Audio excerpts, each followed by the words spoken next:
para todos, gracias por acompañarnos. Hoy tenemos un análisis muy completo. Estaremos viendo la situación de los combustibles. Por cierto, iniciaron inspecciones a las gasolineras. No se pierda este y los otros temas que tenemos para el análisis con el licenciado Julio Rivera Clavería, quien nos acompañará en este programa. ¿Cómo está, licenciado? Bienvenido, buenas noches. Buenas noches, Sandy. Buenas noches, Andrés. Un saludo a los amigos en casa. Verdadero placer estar con ustedes. Así es. Y bueno, con Andrés Estrada también estaremos viendo el detalle informativo de las noticias internacionales que han marcado precisamente la jornada y nos tiene ya un adelanto de lo que se viene entonces en este segmento. ¿Cómo estás, Andrés? Buenas noches. Así es, Sandy. Un gusto estar con ustedes, estar con la audiencia. Vamos a hablar sobre las noticias internacionales. Durante el fin de semana se había acordado un cese al fuego y unos corredores humanitarios entre Rusia y Ucrania. No se cumplieron, pero hoy Rusia vuelve a proponer estos corredores humanitarios, pero la noticia que está acaparando la atención es el acercamiento de Estados Unidos a Venezuela. Sí, la Venezuela de Nicolás Maduro, todo por el petróleo. Más adelante lo hablaremos en detalle. Así que vamos a comenzar entonces con la parte del análisis de la información. Así que veamos entonces sobre estas inspecciones a las gasolineras para verificar si el precio corresponde a una situación justificada o se debe a especulación. Comenzamos.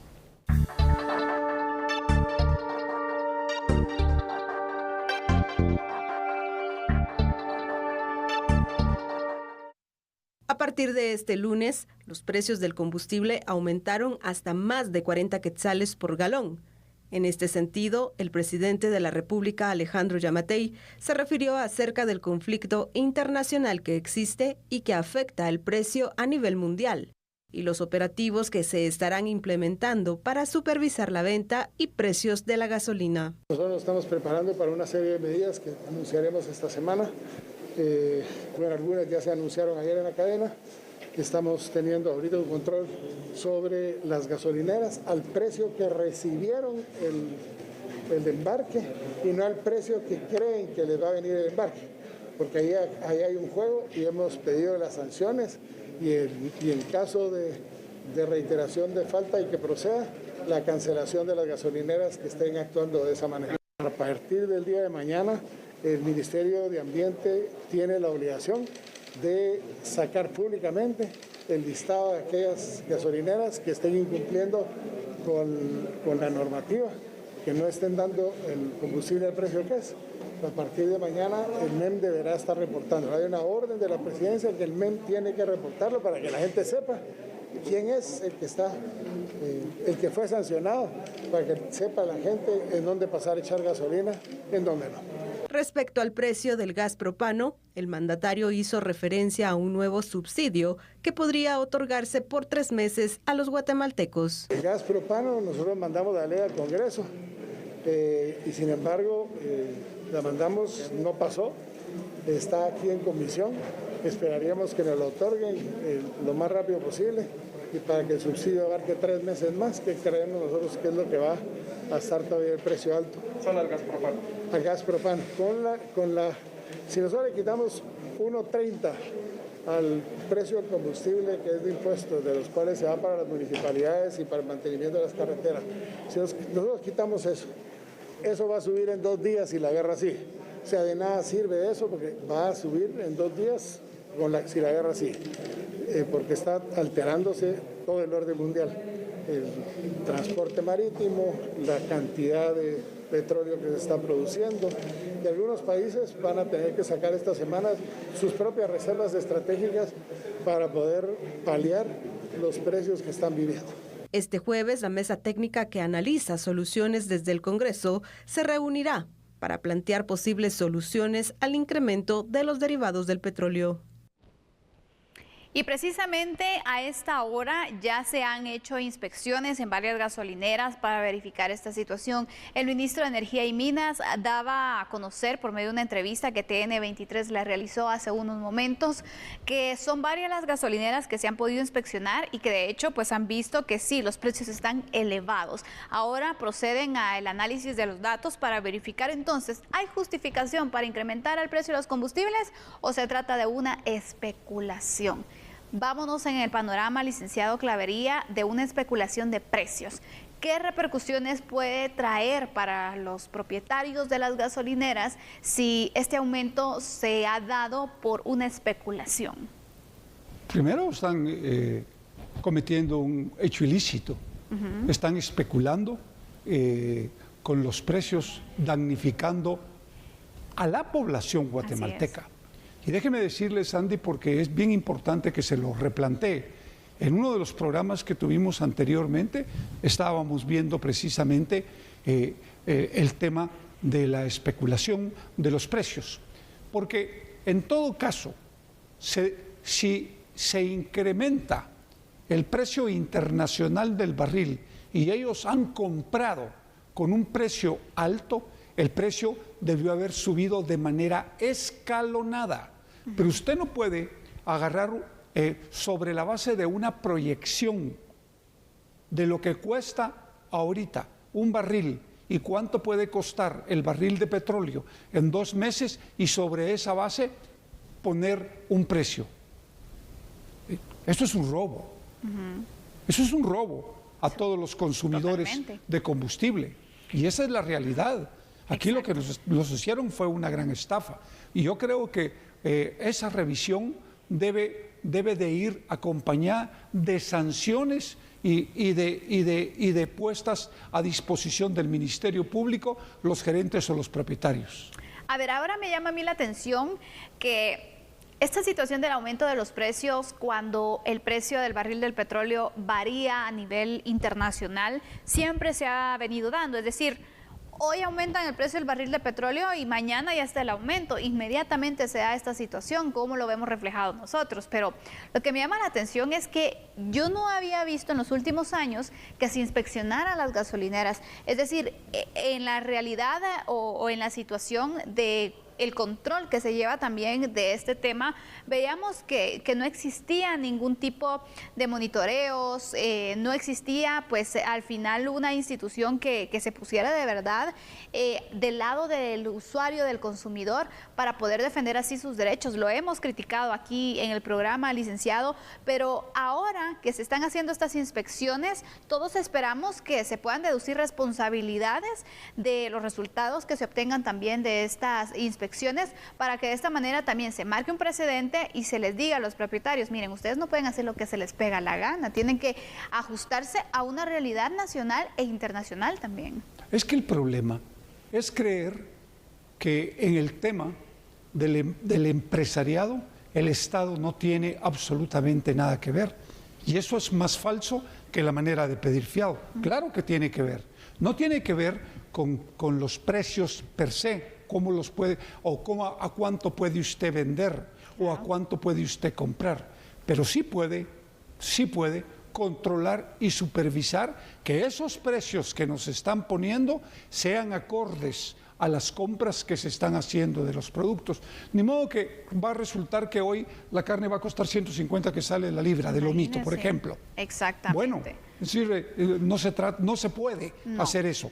Por eso es que el Estado debe jugar con ese papel que le autoriza la propia ley, la de ser contralor y supervisor de que efectivamente se cumpla con la ley. Totalmente. Y vamos a ir viendo entonces qué acciones se han implementado también a raíz de esta situación en el alza de los combustibles, porque el pasado 25 de febrero, de hecho, el Ministerio de Energía y Minas publicó un comunicado de prensa. En él instó a los comercializadores de hidrocarburos a establecer libre e individualmente los precios de sus servicios y productos, los cuales, de acuerdo con la Ley de Comercialización de Hidrocarburos, pues el Ministerio de Energía y Minas afirmó que los precios deben reflejar las condiciones del mercado nacional e internacional, evitando prácticas que limiten la libre competencia. De hecho, el año pasado el Ministerio de Energía y Minas proponía la aprobación de una ley de competencia que de hecho se ha estado proponiendo desde hace años, pero no avanza en el Congreso de la República, y para algunos esta ley de competencias podría ayudar también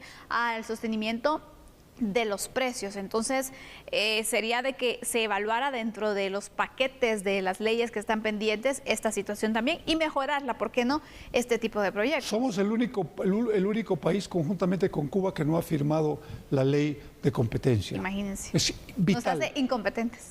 Sí, prácticamente. Sí. Nosotros necesitamos esa ley. Vamos a ir con otros datos también que es importante poder ir apuntando en este tema tan importante para nuestro país, y es que el Ministerio de Energía y Minas indicó que las labores de fiscalización y control de calidad, así como cantidad despachada, se coordinará con la Dirección de Atención y Asistencia al Consumidor, la DIACO, y la Superintendencia de Administración Tributaria también. Claro. En el comunicado, el Ministerio indicó que se encuentran comprometidos para velar por el cumplimiento de la ley y su aplicación sin tolerancia a la especulación o acaparamiento de insumos. En caso contrario, se procederá a aplicar las sanciones establecidas en ley, que esto vamos a ver, por cierto, en los próximos días, si se aplicarán o no. El artículo 16 de la Ley de Protección al Consumidor y Usuario indica que está prohibido el acaparamiento, especulación, desabastecimiento o negativa a vender productos esenciales o básicos con la finalidad de provocar el alza de sus precios. Este procedimiento será sancionado de conformidad con el Código Penal y demás leyes aplicables. Esto es lo que indica entonces esta ley de protección al consumidor, y es importante también el seguimiento que se le da a esta situación, y sobre todo también poder ya sentar las bases y hablar claro también. No por tener usted el producto significa que usted lo va a vender al precio que quiera. Y me llama la atención porque hace unos años se dio una situación donde el precio estaba no tan elevado, pero se mantenía a cierto nivel, 28, 30 quetzales se encontraba. Hubo una promoción también de una gasolinera por su aniversario que le bajó a 19 quetzales. Y el otro día todas las gasolineras le bajaron considerablemente, que uno dice, bueno, ¿y de dónde surgió el milagro aquí, verdad? ¿Pueden ellos entonces manejar los precios? Es que mire, en momentos de crisis, Andy, la gente tiene que entender, los empresarios especialmente, tienen que entender que pueden seguir ganando, pero no en la medida que han venido ganando. No se porque lo que usted no puede hacer es sangrar un pueblo que no ha salido de la crisis de COVID-19 y encima súmele la crisis producto de la guerra Ucrania-Rusia en el que el combustible se disparó. Yo creo que en esa línea todos debemos de colaborar y todos debemos de ayudar a resolver un problema que nos afecta a todos por igual. Exactamente, definitivamente.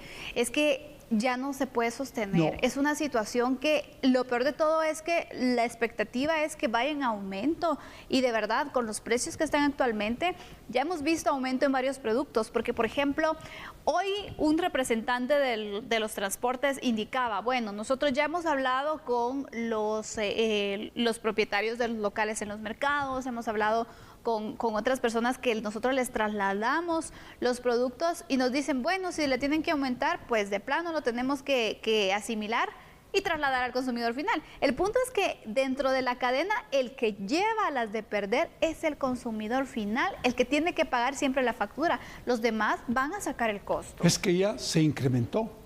Ya se incrementó, Sandy. ¿Y la situación puede ser peor? Esto no es que se vaya a incrementar, ya se incrementó. Vaya usted al mercado, vaya al supermercado, vaya a las tiendas de barrio, vaya a las abarroterías. En algunos supermercados 40-45% se ha incrementado los precios en los mercados, se incrementó, y en las tiendas de barrio y en las abarroterías. Al final, ¿qué es lo que se afecta? El presupuesto familiar. Totalmente. Y entonces resulta que lo que usted gana le alcanza única y exclusivamente para lo básico.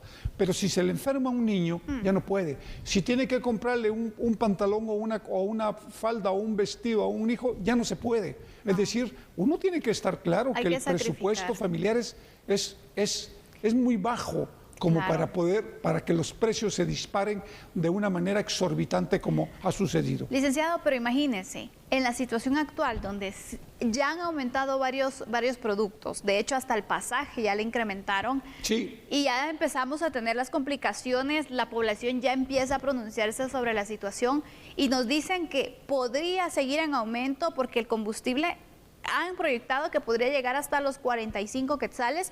Imagínese usted tener 5 o 6 quetzales más del precio que tenemos actualmente, ¿cuánto se va a ver reflejado dentro de la canasta básica, por ejemplo, y dentro de todos los productos y los servicios? Va a ser peor la situación, y lo más preocupante es que, bueno, la situación económica está así, que ha incrementado los precios, entonces vamos a aumentarle al salario mínimo. No, el salario mínimo sigue de la misma manera durante varios años, y a ese salario mínimo se tienen que acoplar ese tipo de presupuestos con los aumentos. Por eso yo le decía, El problema es que ya se incrementó. Si usted tiene que comprar en un supermercado con un 40-45% de incremento en un mercado, un 10 o un 12% que le va a subir al 20 o 25%, y en las tiendas igual, imagínese usted con su mismo presupuesto, ¿cómo va a salir adelante? No, está difícil. Tiene que reducir la alimentación básica, tiene que reducir un montón de gustos que se podría dar.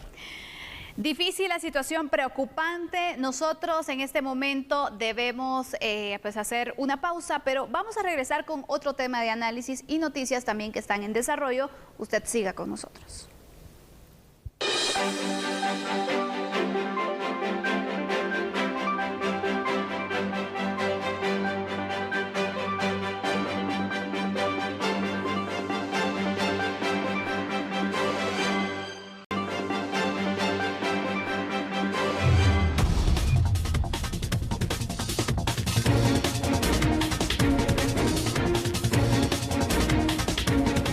Y lo tenemos que mantener informado de lo que pasa a nivel nacional. Hoy otra de las noticias destacadas es la actividad del volcán de fuego. De hecho, varias comunidades han sido evacuadas por el riesgo que representa. Kelly Orante se encuentra en uno de los albergues en Siquinalá, donde varias personas se encuentran allí refugiadas. Vamos contigo, Kelly, para que nos pueda relatar un poco acerca de la ayuda y la situación que están viviendo estas personas. Buenas noches, adelante con tu reporte.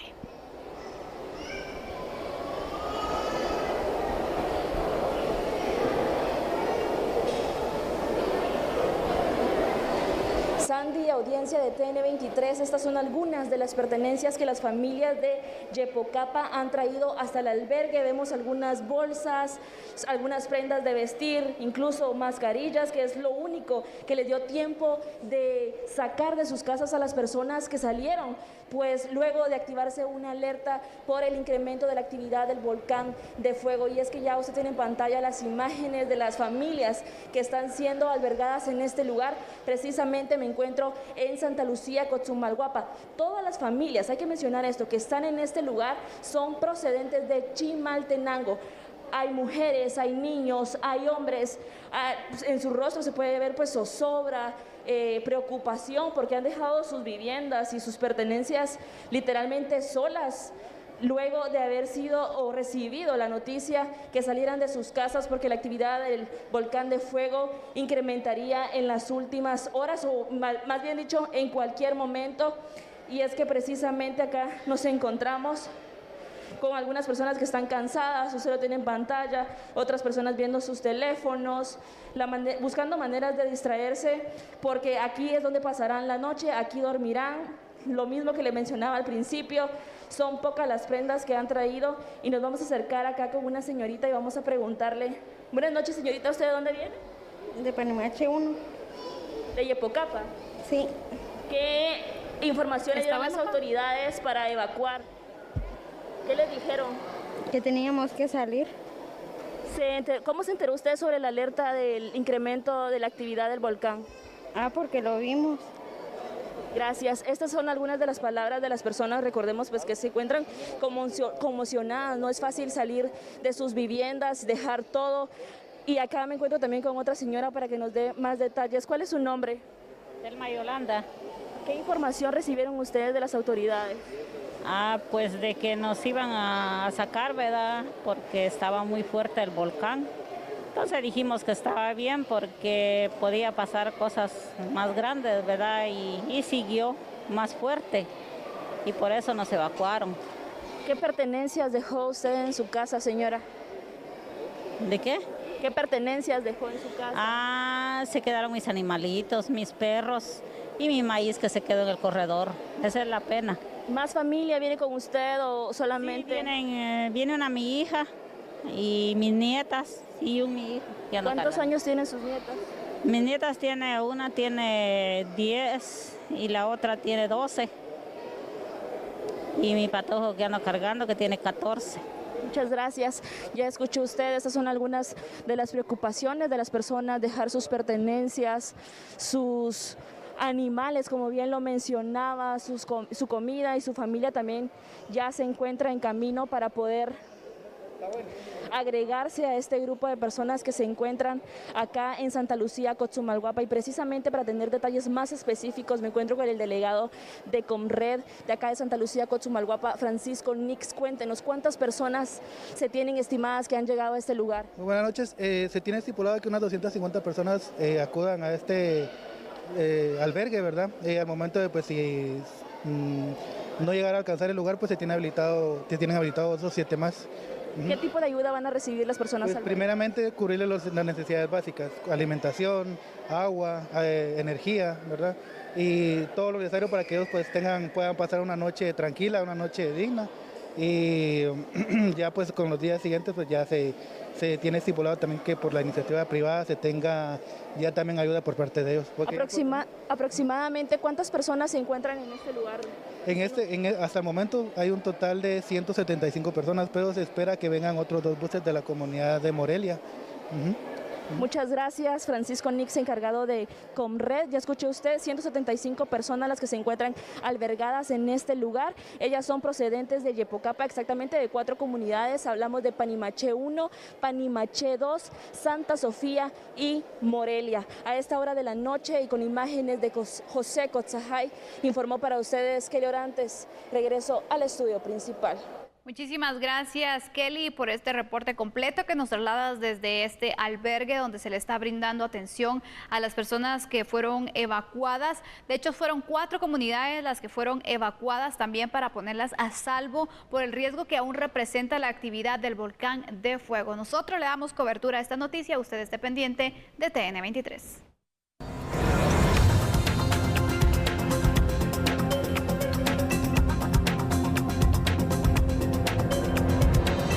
Profesionales presentaron sus expedientes para aspirar al cargo de magistrado de conciencia. A la fecha, los integrantes de la Comisión de Derechos Humanos del Congreso de la República aún no han aprobado el cronograma de trabajo. Sin embargo, tienen previsto entregar a la Junta Directiva la terna de candidatos el próximo 13 de mayo para que ésta sea publicada 4 días después. El nuevo procurador de los derechos humanos debe ser electo por el Pleno en una sesión convocada solo para este acto y se debe contar con 107 votos a favor. El próximo titular de la PDH debe tomar posesión del cargo el próximo 20 de agosto para un periodo de 5 años. Así es, inicia entonces con esta fase, ya están los expedientes presentados, ya vemos quiénes aspiran para dirigir la Procuraduría de los Derechos Humanos, que sin duda alguna es una institución muy importante porque recordemos, el Procurador de los Derechos Humanos es un comisionado del Congreso de la República que vela por el cumplimiento de los derechos humanos que están dentro de nuestras leyes nacionales, convenios y tratados internacionales.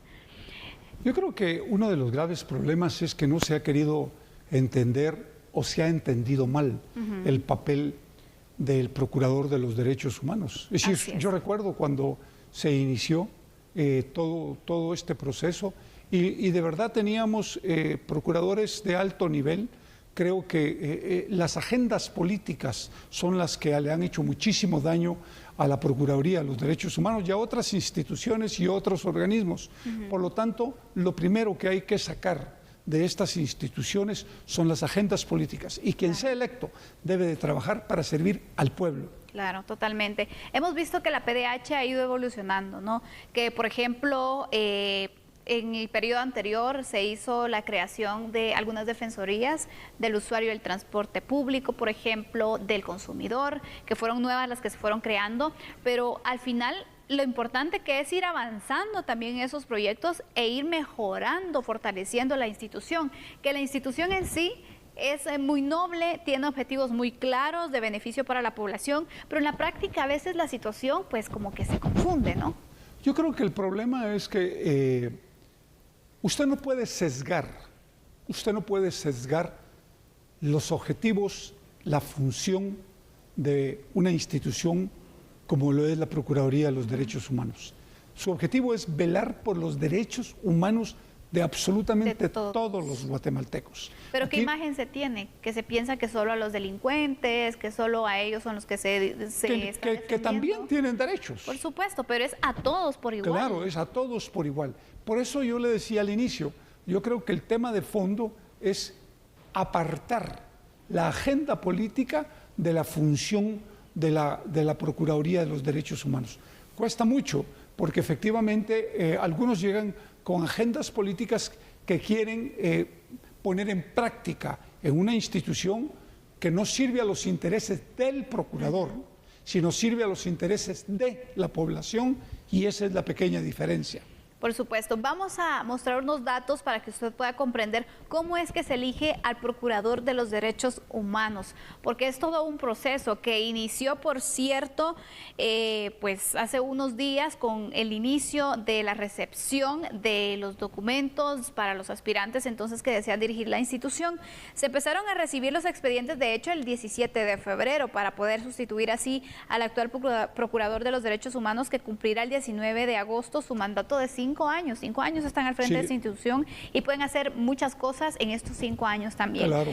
Pues bueno, resulta que el Pleno del Congreso de la República debe elegir a un nuevo procurador en una sesión convocada solamente para realizar esta elección. Un candidato debe tener al menos 105 votos para ser electo dentro de un plazo de 30 días desde que fue recibida la terna de candidatos. Esa terna es elaborada por la Comisión de Derechos Humanos del Congreso de la República, una comisión que es integrada por un diputado de cada partido político representado en el Congreso o de cada bancada. El procurador debe reunir las mismas calidades de un magistrado de la Corte Suprema de Justicia y gozará también de las mismas inmunidades y prerrogativas de los diputados al Congreso de la República. Así es como se lleva a cabo este proceso de elección, y que está en manos del Congreso de la República también nombrar a quién estará al frente de esta institución. Obviamente se viene el tema de las entrevistas, de presentación de planes de trabajo, y de esta manera entonces se busca pues elegir al profesional que sea más idóneo para dirigir esta institución. Llama la atención que dentro de los aspirantes hay algunos que actualmente ya trabajan en la PDH. Pues yo creo que están en su derecho. Claro. Cualquier guatemalteco que llene los requisitos que la ley exige puede ser elegir y ser electo. Por lo tanto, eso a mí no me molesta. Yo creo que lo más importante es que efectivamente llenen todos los requisitos que la ley exige, pero que entiendan que su trabajo es en función del pueblo. No es para llegar ellos a proponerse como los grandes dirigentes políticos, porque ese ha sido el gran error que se ha cometido en la Procuraduría. Y ese es el precio que se está pagando en estos momentos. Por lo tanto, hay que replantearla y ordenarla y llevar a la gente que cumpla con esos requisitos, pero que entienda cuál es su función más importante.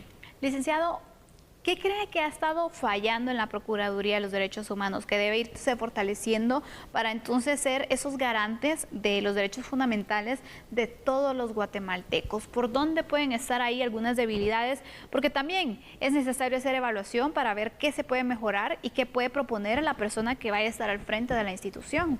Yo creo que lo primero que hay que proponer al interno de la institución es una evaluación del personal. Es decir, revisar con qué personal se cuenta, qué capacidades tienen, cómo fueron propuestos y cómo fueron nombrados, etcétera. Y sobre esa base, el nuevo procurador tendrá que hacer una depuración interna para proponer la mejor gente. Eso no quiere decir que ahí adentro no esté la mejor gente. Ahí adentro hay gente muy capaz. Yo conozco muchísimos de ellos. Con mucha experiencia. Con muchísima experiencia, y hay que respetar el tiempo de trabajo. Creo que eso es muy importante, pero lo más importante, vuelvo a repetirlo porque ha sido lo que le ha hecho muchísimo daño a la Procuraduría, es separarla de cualquier agenda política, de cualquier tendencia, si de verdad quieren pensar en fortalecer la institución y trabajar para los guatemaltecos. Muy bien, veremos entonces quiénes estarán en esa terna y quién finalmente será electo por el Congreso de la República para dirigir por 5 años la Procuraduría de los Derechos Humanos. Regresamos con nuestro último análisis. Por favor, usted siga con nosotros.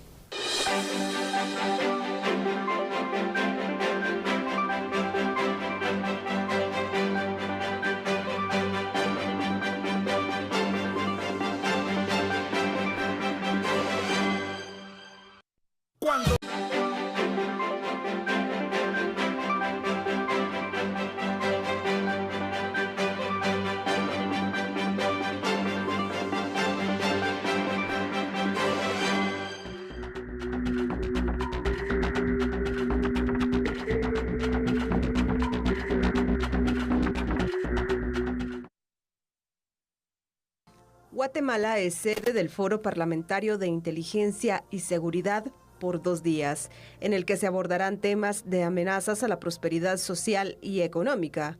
La presidenta del Congreso de la República, Shirley Rivera, se refirió a los decretos aprobados que fortalecen la justicia y la seguridad. Habiendo aprobado en menos de 2 meses los siguientes decretos. Decreto 5/2022, reformas a la Ley de Migración relativo al tráfico ilícito de personas y tráfico ilícito de guatemaltecos. Decreto 11/2022, que contiene reformas al Código Penal con relación a delitos cometidos en contra de la niñez y la adolescencia a través de medios tecnológicos. Decreto 12/2022, que reforma la ley reguladora de las notificaciones por medios electrónicos en el organismo judicial.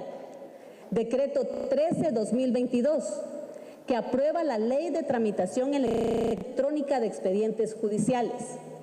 Decreto 14/2022, que contiene reformas a la ley orgánica del Ejército de Guatemala.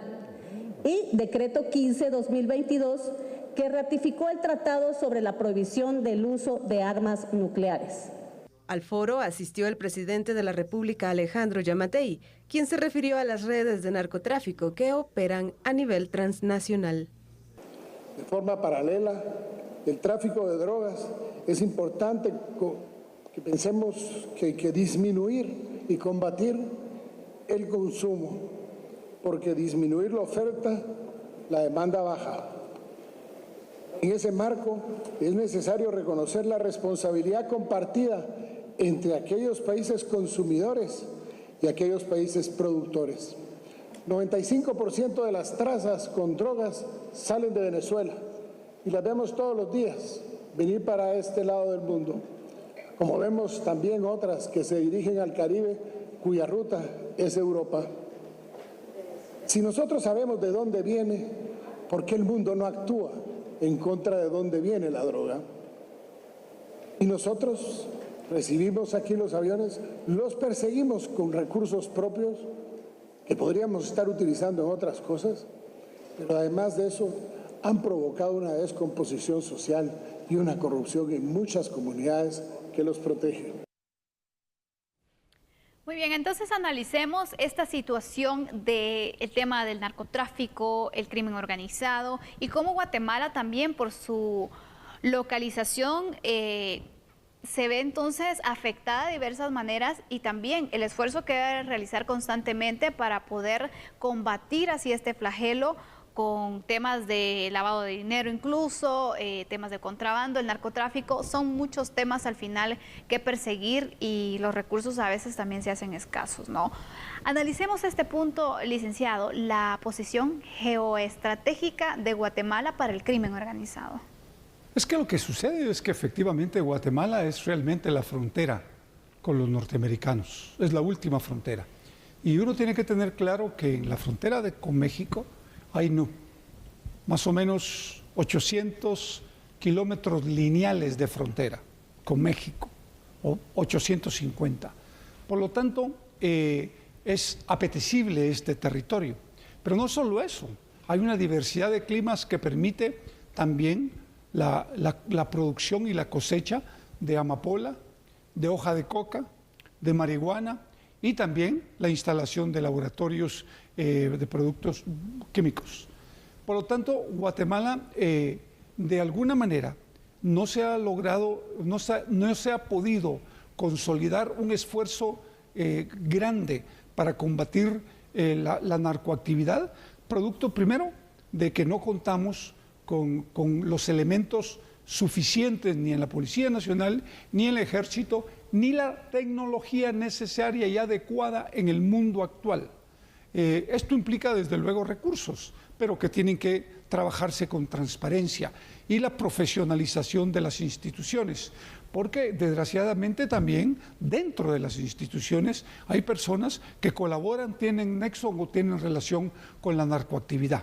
Por lo tanto, ese esfuerzo tiene que ser un esfuerzo integrado, legal, administrativo, operativo y profesional. Vamos a ir con unos datos para mostrar entonces estos puntos que ya nos indicaba el licenciado para ver por qué Guatemala entonces se enfrenta tanto a estos problemas, y vamos basándonos específicamente en ese tema, la posición geoestratégica de Guatemala cerca de los Estados Unidos, que esto hace un país por el que pasa mucho la droga que proviene desde Sudamérica específicamente, claro, siendo que nuestro principal socio comercial es el país del norte, y debido a la cercanía con el mismo suelen tener mucha injerencia en varios temas. El tráfico de drogas, de personas y de armas se ha constituido en los últimos años en 3 de los graves problemas que enfrentan los países de la región, incluyendo México, El Salvador y por supuesto Honduras, que también pues son utilizados como países de paso. Pero llama la atención cómo la evolución también se ha dado en cuanto a el tema del delito, porque antes se nos mencionaba como un país corredor de la droga, pero ahora ya estamos viendo que incluso hay pues laboratorios, narcolaboratorios que se han incautado, que se han localizado, entonces ya nos ubica como un país productor también de diversa droga en el país, especialmente en las áreas que son protegidas. Es que esto es un tema de fondo, Sandy. Este es un tema que hay que darle sostenibilidad en el tiempo, claro, definir políticas y darle sostenibilidad en el tiempo.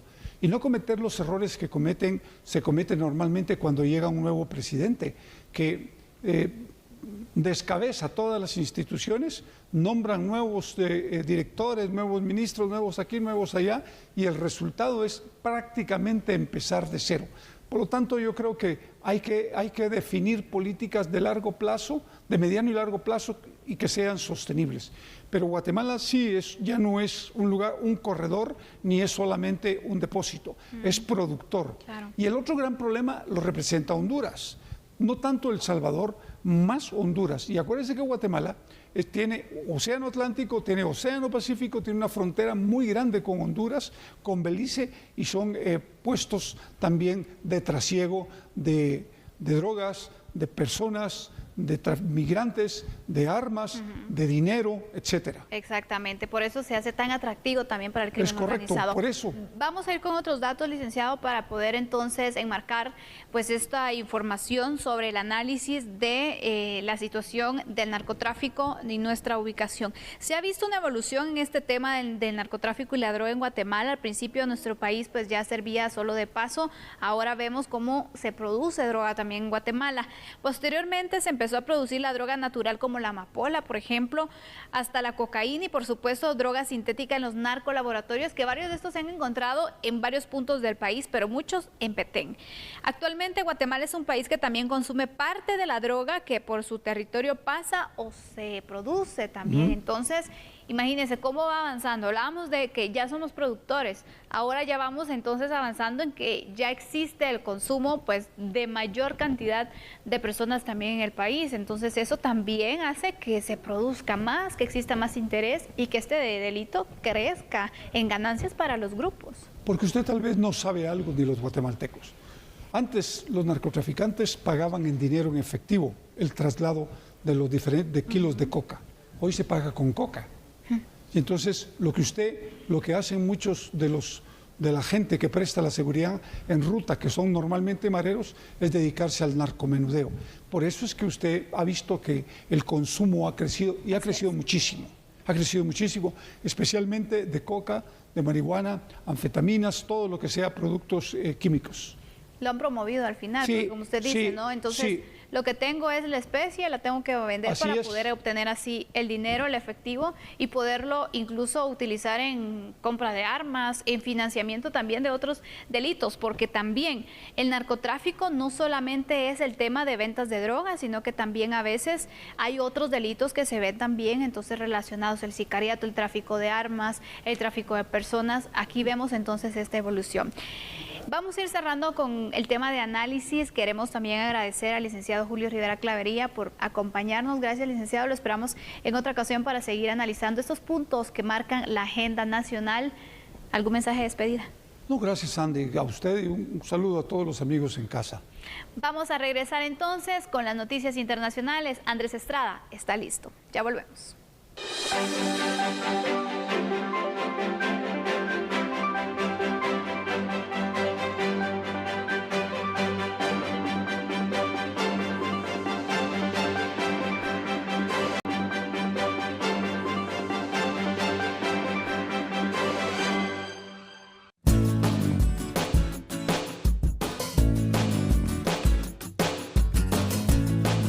fecha de hoy, 7 de marzo de 2022, este es el tipo de cambio del dólar estadounidense según el sitio Infodólar y el Vanguard. Compra 7 quetzales con 53 centavos. Venta 7 quetzales con 70 centavos. Revisamos ahora el tipo de cambio del euro, la moneda vigente en Europa. Para este 7 de marzo, según el sitio Infodólar, compra 7 quetzales con 98 centavos. Venta 9 quetzales con 66 centavos.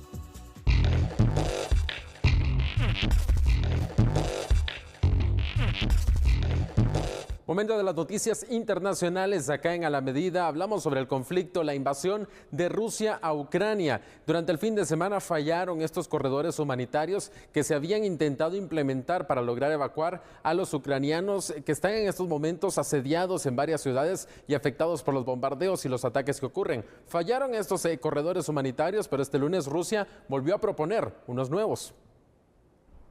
Rusia anunció otro cese al fuego limitado y la apertura de corredores humanitarios para permitir la salida de civiles de algunas ciudades ucranianas bajo asedio. Los esfuerzos realizados durante el fin de semana para habilitar pasos seguros para los civiles en zonas sitiadas fracasaron en medio de los bombardeos incesantes. Sin embargo, el Ministerio de Defensa de Rusia anunció un nuevo intento y señaló que se permitiría la salida de civiles de la capital Kiev, Mariupol, Sumy y la segunda ciudad más grande de Ucrania, Kharkiv.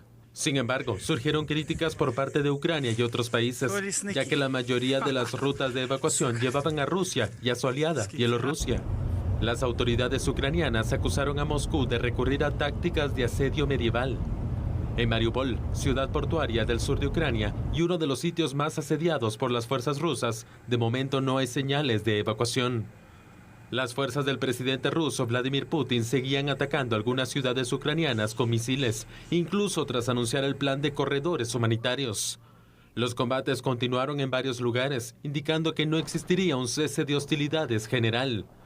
Según medios estatales rusos, ambas partes se reunieron en una tercera ronda de conversaciones, con pocas esperanzas de algún avance importante. Según informaron funcionarios turcos, los ministros del exterior de ambos países también tienen programado reunirse en Turquía el jueves. El presidente de Ucrania ha solicitado sanciones más duras en contra de Rusia, mientras que Estados Unidos analiza prohibir la importación del petróleo ruso. El presidente de Ucrania, Volodymyr Zelensky, publicó un video donde mostró que sigue trabajando desde su oficina presidencial en la capital, Kiev. Ось вечірній Київ. Наш офіс. Понеділок, вечір. Ви знаєте, ми звикли говорити понеділок день важкий. В країні війна. El presidente ucraniano pidió más sanciones para Rusia, incluyendo un boicot mundial a todas las exportaciones de petróleo ruso, crucial para su economía. En Estados Unidos, legisladores de la Cámara de Representantes, tanto del Partido Republicano como del Partido Demócrata, anunciaron una iniciativa de ley para suspender las relaciones comerciales con Rusia y Bielorrusia. La legislación incluiría la suspensión del petróleo ruso. Según la agencia Reuters, la Casa Blanca estaría dispuesta a seguir adelante con la prohibición de importaciones de petróleo ruso, incluso sin la participación de sus aliados europeos. El gobierno de Joe Biden no se había mostrado dispuesto a impulsar una prohibición total de todas las importaciones de crudo ruso ante el aumento de precio de los combustibles. En Estados Unidos, los precios durante la jornada alcanzaron un promedio de más de $4 el galón, y en California se alcanzaron los $5.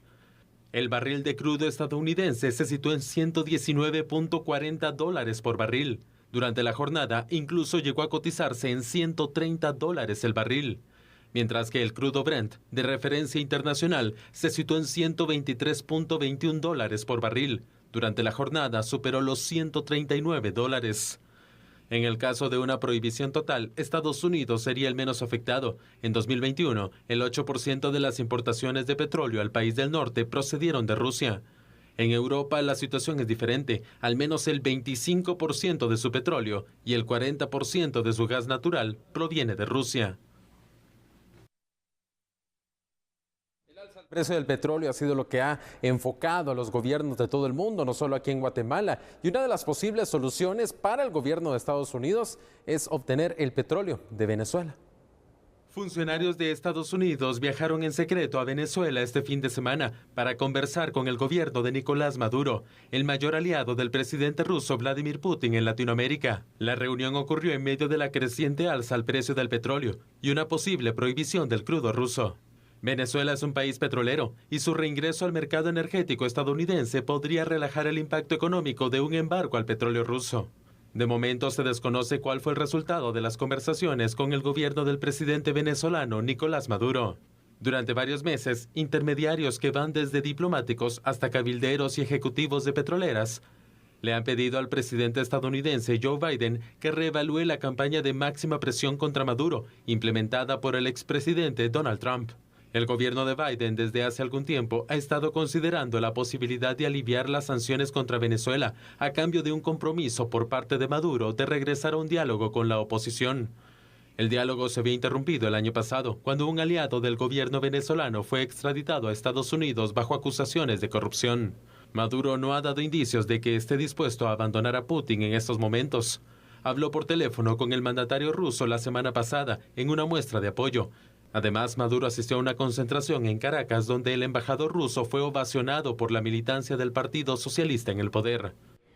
Sin duda alguna, la situación del conflicto de Rusia y Ucrania, así como el precio del petróleo, acapara la atención internacional. Usted va a tener detalle a detalle aquí en A la Medida con Andrés Estrada. Por cierto, nos vamos despidiendo con esa información. Andrés, buenas noches. Así es, feliz noche a la audiencia. Hasta la próxima.